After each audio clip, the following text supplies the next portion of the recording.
चिकी आणि पंख तुटलेलं फुलपाखरू. राणीच्या गावात एक सुंदर बाग होती. त्या बागेला सगळे राणीची बाग म्हणत. रोज सकाळी तेथे रंगीबेरंगी फुलं उमलायची आणि त्यावर अनेक फुलपाखरं फडफडत येऊन बसायची.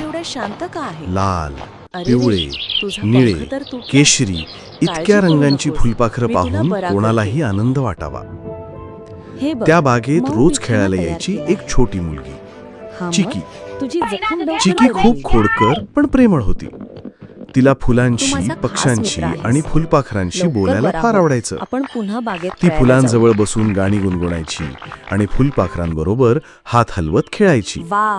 तिच्या मनाला वाटायचं की ही सगळी फुलपाखरं तिचे मित्र आहेत. एके दिवशी चिकी बागेत गेली तेव्हा तिला एक वेगळं दृश्य दिसलं. एका मोठ्या झेंडूच्या फुलाजवळ एक फुलपाखरू बसलेलं होतं. त्याचे रंग खूप सुंदर होते, निळसर आणि पिवळसर, पण ते फार हळू हालचाल करत होतं. चिकी जवळ जाऊन पाहते तर त्याच्या एका पंखाला जखम झाली होती आणि तो पंख तुटल्यासारखा वाकला होता. चिकीच्या डोळ्यात लगेच माया आली. तिने हलकच हातात घेतलं आणि म्हणाली, अरे छोट्या, तू का असा दुःखी दिसतो आहेस? फुलपाखरू काही बोलणं नाही, पण चिकीच्या मनाला जाणवलं की त्याला खूप वेदना आहे. चिकीने ठरवलं, मी माझ्या मित्राला बरा करणारच. ती घरी गेली आणि एका छोट्या डब्यात कापसाचा मऊ बिछाना केला. त्या फुलपाखराला सावकाश ठेवून ती रोज त्याची काळजी घ्यायला लागली. पंखाला हलकेच मध लावायची, कारण आजीने सांगितलं होतं की मधाने जखम भरते. चिकी रोज त्याच्याशी बोलायची, गाणी म्हणायची.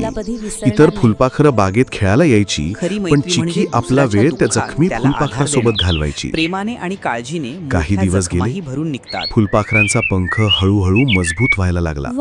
त्याच्या डोळ्यात चमक दिसायला लागली. एक सकाळी चिकीने त्याला डब्यातून बाहेर सोडलं. तो हलकेच फडफडला, मग थोडा उडाला. अजून थोडी अडचण होती, पण तो हसत असल्यासारखा दिसत होता. चिकी म्हणाली, जा आता परत बागेत खेळ, पण मला विसरू नकोस हा. फुलपाखरू फुलांवर जाऊन बसलं आणि बाकीची फुलपाखरं त्याच्या भोवती जमा झाली. सगळ्या फुलपाखरांनी जणू चिकीला धन्यवाद दिला. त्या दिवसानंतर जेव्हा जेव्हा चिकी बागेत जायची तेव्हा ते निळसर फुलपाखरू नेहमी तिच्या जवळ यायचं, तिच्या हातावर बसायचं. राणीची बाग अजूनच सुंदर झाली होती, कारण तिथं आता केवळ फुलं आणि फुलपाखरच नव्हती, तर खरी मैत्री आणि प्रेमही होतं.